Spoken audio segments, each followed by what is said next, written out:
आप सभी को बहुत बहुत नमस्कार। जैसा कि आप जानते हैं कि यूजीसी जो रेगुलेशन 2026 जो कि भारतीय जनता पार्टी की सरकार लाई है, ये 26 जनवरी 2026 को जो मैंने इस्तीफ़ा दिया था उसके बाद से, और जब 29 जनवरी 2026 को माननीय सुप्रीम कोर्ट ने इस पे स्टे लगाया था और सरकार को बोला था कि इस पर तुरंत अपना जवाब दें। इस पर अभी तक कोई सरकार की तरफ से जवाब नहीं आया है। इन्हीं के पार्टी के जो एक वृद्ध, जो आप बोलेंगे वयोवृद्ध हो चुके हैं और जो शायद रिटायर्ड भी हो चुके होंगे, माननीय जो आपके कलराज मिश्र जी, उन्होंने इस जो रेगुलेशन को असंवैधानिक माना था। तो मुझे समझ में नहीं आ रही है कि भस्मासुर वालों को अभी तक ये यूजीसी रेगुलेशन 2026 वापस क्यों नहीं लिया गया है।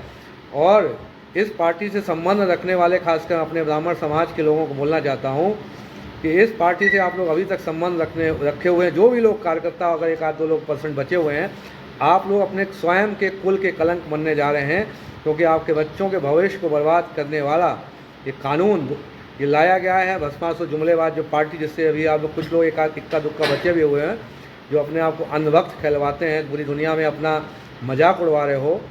आपके रहते ही SC/ST एक्ट का दुरुपयोग हुआ है।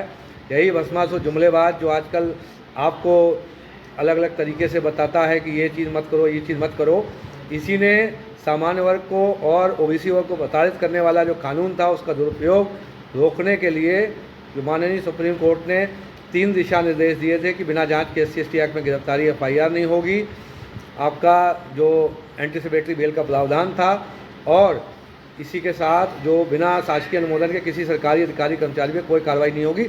यही जुमलेबाज पार्टी, यही जो सनातन द्रोही पार्टी मैं बोलता हूँ, इस सनातन के द्रोही पार्टी हैं जो सामान्य वर्ग OBC को परेशान करता है, तो सनातन का द्रोही है। इसी ने SC/ST एक्ट में धारा 18A ला के अध्यादेश लाकर सबको परेशान किया है। तो अभी भी समय है। तुम लोग भविष्य में तुम्हारे बच्चों के साथ, तुम लोग ना तो पढ़ पाओगे, तुम्हारे बच्चे पढ़ पाएंगे, और ना तुम्हारी बच्चियों का शोषण होने जा रहा है।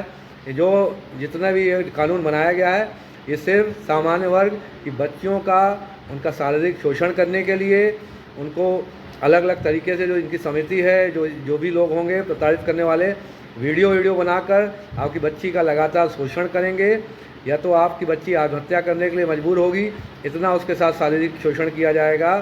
दूसरा, ये आपके बच्चा अगर उसका उज्जवल भविष्य है, वो अच्छा पढ़ने लिखने में है, तो उस पर अलग अलग तरीके से जो निराधार शिकायत करके उसका भविष्य बर्बाद किया जाएगा।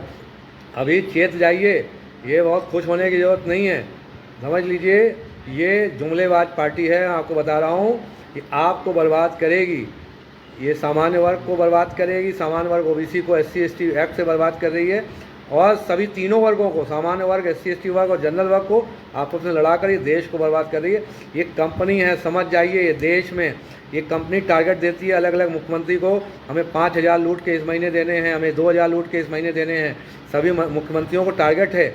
इसीलिए ये ऐसे व्यक्तियों को मंत्री बनाते हैं जो बिल्कुल कंप्रोमाइज़ हो, क्योंकि स्वयं ये कंप्रोमाइज़ अमेरिका से हो चुके हैं। तो ऐसे व्यक्तियों को मुख्यमंत्री, आप देखें, एक स्वास्थ्य मंत्री ऐसा बनाया है जिसका स्वास्थ्य बिल्कुल ख़राब है, जो चलने फिरने में असमर्थ है। आप समझिए, ऐसे व्यक्तियों को स्वास्थ्य मंत्री बना दिया। लेकिन ये दुखी नहीं है, आप लोग दुखी होंगे। वो ऐसे व्यक्ति को स्वास्थ्य मंत्री बनाते ही इन्होंने उस जो स्वास्थ्य मंत्रालय का बजट है उसका पूरा गुजराती कंपनियों को शिफ्ट कर दिया। ध्यान रखिएगा। जल जीवन मिशन की आपने सुना, जल जीवन मिशन सबसे बड़ा देश का भ्रष्टाचार का अड्डा है। आंधी तूफान चलते हो कभी आपने देखा, टंकी उड़ गई, पानी की टंकी उड़ जा रही है। टंकी में अगर जो जल जीवन मिशन की जो पानी की टंकी में पानी भरो तो टंकी गिर जा रही है। लखीमपुर खीरी में पानी की टंकी जब गिरी थी तो एक समाचार पत्र ने बहुत सही निकाला था कि भ्रष्टाचार के बोझ तले जो लखीमपुर जो खीरी में पानी की टंकी ने किया सुसाइड। अभी बरेली में पानी की टंकी गिरी है। कई जगह जहाँ आंधी चल जाती है, पानी या टंकी में पानी भरा जाता है, तो पानी की टंकी सुसाइड कर लेती है, गिर जाती है। तो आप ध्यान रखिए कि इन लोगों से दूर रहिए। ये देश के लिए बहुत खतरनाक है। अभी आपको बहुत अच्छा लग रहा होगा, आपके विरुद्ध ये कानून बना रहे हैं।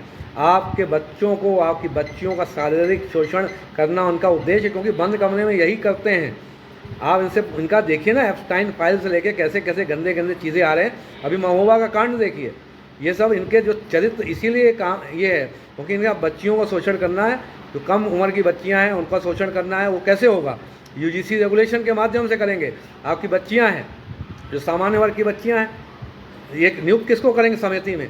इन्हीं के अपने ही जो धूर्तों को नियुक्त करेंगे उस समिति में। जो इनकी जो समिति है, समता समिति में जो बलात्कार करने वाले लोग होंगे, जिसको ये प्रोटेक्ट करेंगे, ऐसे लोगों को ही समिति में सदस्य नियुक्त करेंगे, क्योंकि इन सबको आपकी बच्ची का रेप करना है। आप जानते हैं एक IAS अधिकारी ने क्या बोला था MP में, ये उसको आज तक इन्होंने गिरफ्तार नहीं किया, ना उस पर कोई FIR करी, ना उस पर कोई कार्रवाई की, उसको सस्पेंड तक नहीं किया ऐसे IAS अधिकारी को जिसकी मानसिक विचारधारा ऐसी है। तो ये उसी मानसिक विचारधारा के लोग हैं जिनका ये पोषण करते हैं, और वो पोषण करेंगे, उन्हीं को समता समिति का सदस्य बनाएंगे। और आपकी बहू बेटियों का जो यंग होगी, जो पढ़ाई लिखाई कर रही होंगी, बच्चियाँ होंगी, उनका ये लोग शारीरिक रूप से शोषण करेंगे। इसीलिए ये अत्याचारी जो ये बैठा है ना, मैं कह रहा हूँ ना, गुजराती गैंगस्टर मैं बोलता हूँ। अब जान लो कौन गुजराती गैंगस्टर है। पूरे देश में जब गुजराती गैंगस्टर बोलो तो एक ही नाम आता है। तो ये जो गुजराती गैंगस्टर बैठा हुआ है, ये पूरे देश में, इसको सामान्य वर्ग से बहुत नफरत है। मैं कह रहा हूँ, ये पहले सामान्य वर्ग से था, 1994 से पहले ये अपने आप को सामान्य वर्ग का बताता था, अब अपने आप को अति पिछड़ा बताता है। पता नहीं अब क्या बताने लगेगा, इसका कोई भरोसा नहीं है, ध्यान रखिए। तो ये ऐसी विचारधारा के लोग हैं जिनको आपकी बच्चियों में नज़र है, ध्यान रखिए। ये बंद कमरे में अपनी जब महिला कार्यकर्ताओं, जो महिला पदाधिकारी हैं, उनका शोषण तक करने से नहीं रुकते हैं, तो ये आपकी बच्चियों का क्या हाल करेंगे? पहले बच्ची का शोषण करेंगे, फिर वीडियो बनाएंगे उसका, फिर 3-4 साल तक और शोषण करेंगे। सामान्य वर्ग के इसलिए कहता हूँ, अभी भी जो एकाध इक्का दुक्का बच्चे होंगे जो ये इनके आनुषंगिक संगठनों से जुड़े रहते हैं, और आपको सेफ्टी वॉल के रूप में उपयोग किया जा रहा है, ध्यान रखिए, जिससे कि आप अपनी बात न रख पाएँ। आपको लगता है अरे संगठन में जुड़े हुए, अरे जब संगठन में आपकी जब उम्र कंप्लीट हो जाएगी, आपको तो जो जैसे मक्खी को चूस के फेंक दिया जाता है, वैसे आपका पूरा पैसा हड़प के आपसे ही काम करा के पूरा जो है भेज दिया जाएगा आपको। आप सोचिए, ये जो नक्कारी जो है जुमलेबाज पार्टी है, सबसे ज़्यादा काम करने वाले इसमें कौन थे? ब्राह्मण वर्ग थे। मैं इसलिए कह रहा हूँ, जितने भी ब्राह्मण वर्ग हैं, इससे अलग हो जाएं, आपके आखिरी मौका है। आपने ऐसे भस्मासुर को पोषक किया है, ये तथाकथित इनका जो संगठन है, ये पोषक है, ये आपकी बच्चियों को, लड़कों को अत्याचार करने जा रहा है, और ये निकारे निकम्मे एक भी बात नहीं बोलते हैं। और जो अपने समाज की, जो हमारे जो ब्राह्मण समाज के जो कुल कलंक के रूप में बैठ गए हैं जाकर, जो सत्ता में MP MLA विधायक, इनको तो मैं कुल कलंक बैठता हूँ। ये अपने समाज को, मैं खासकर बोलता हूँ ब्राह्मण समाज को बेच दिया इन्होंने। अब इनका जो हर्ष आपको करना है, जब ये आएंगे आपके पास वोट मांगने, तो आपको पता क्या करना है। जितने भी ग्राम पंचायत, देहात, नगर पंचायत, नगर पालिका, नगर निगम में निवास करने वाले समस्त अपने भाइयों, अपने परिवार के बंधुओं, माताओं और बहनों, ध्यान रखना, ये नक्कारे MP MLA, इन्होंने आपकी बच्चियों का शोषण करने का, शारीरिक शोषण करने का, बलात्कार करने का एक साधन बनाया है यूनिवर्सिटियों में।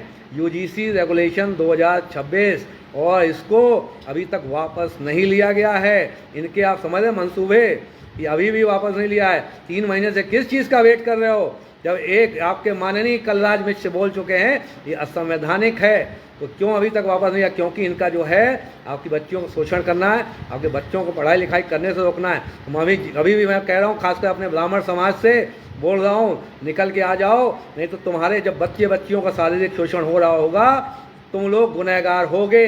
तुम लोग मर के भी अगर चले जाओगे ना, भूत बन के भी भटक रहे होगे, तो तुम्हें दिख रहा होगा, तब तुम कहोगे तो तुम लोग स्वयं कितने नक्कारे थे।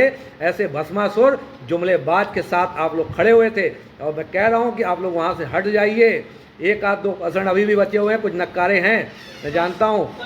ऐसे लोगों को, आप लोगों को, खासकर इस जुमलेबाज पार्टी में काम करने वाले, मैं सभी को कहता हूँ, लोगों को घर में घुसने देने से पहले इनके जो भगा देना चाहिए, इनको दुत्कार के भगाना चाहिए। घर में आपके आएंगे, यदि आप नहीं करते हैं तो आप लोग अपना जानिएगा, आप लोग स्वयं अपने कुल के कलंक बनने जा रहे हैं। मैं इसीलिए कहता हूँ, इस भस्मासुर जुमलेबाज पार्टी में काम करने वाला जो ब्राह्मण है, या तो अपना जमीर बेच चुका है, इसीलिए इसको बेजमीर पार्टी में बोलता हूँ। इसलिए निकलिए, और जो भी आपके प्रश्न हैं आप बताइएगा। अभी उस दिन देखिए, एक नक्कारा व्यक्ति जो है कैसे ब्राह्मणों को वैश्या से तुलना कर रहा है, लेकिन क्या इन्होंने कार्रवाई की? क्या FIR करी?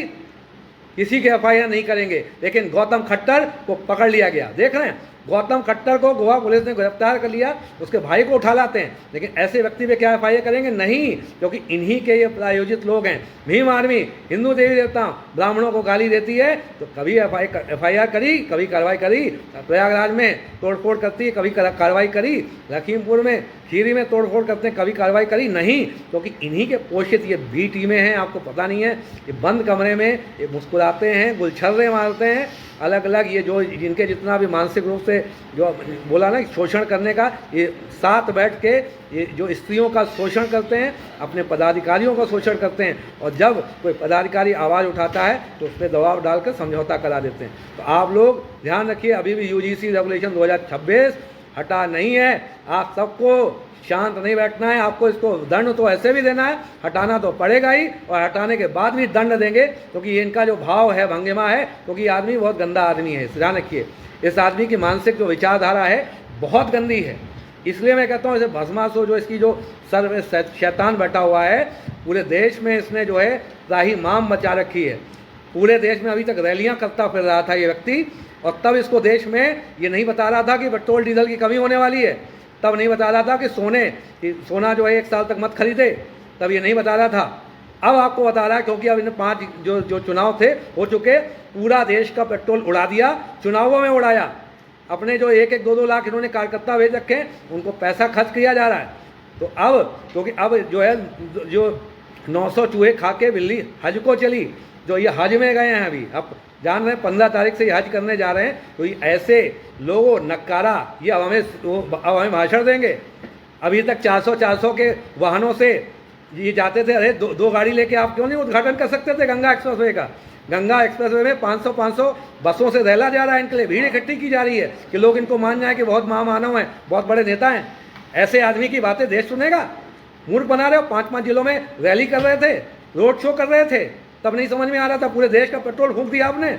पूरे देश का पेट्रोल सोचिए 5 राज्यों के चुनाव में फूंका गया है, और अब ये व्यक्ति कह रहा है आपको अब पेट्रोल मत यूज़ करिए, अब सोना मत खरीदिए। तो ये पहले, और इनकी जांच भी होनी चाहिए। मैं बता रहा हूँ, ये ऐसे लोग हैं, इनके दोस्तों की जांच होनी चाहिए कि ये स्टेटमेंट देने के पहले कितने लोगों ने सट्टा बाजार, स्टॉक मार्केट, शेयर बाजार में शॉर्ट सेलिंग की है सोने के दामों की, और स्टॉक मार्केट में। ये लोग ऐसे लोग हैं। मैं इसलिए इनको गुजराती गैंगस्टर बोलता हूँ, क्योंकि इन्हें आपसे मतलब नहीं है। ये गुजराती गैंगस्टर जो है, जो भस्मासुर के रूप में शैतान हावी है इनके ऊपर, इनको आपके लोगों से मतलब नहीं है। इसलिए देश में लोग सुधर जाएं। इसी के साथ जय श्री राम, जय श्री राम, और जय भवानी, जय परशुराम, और सभी का कल्याण हो। जय श्री राम।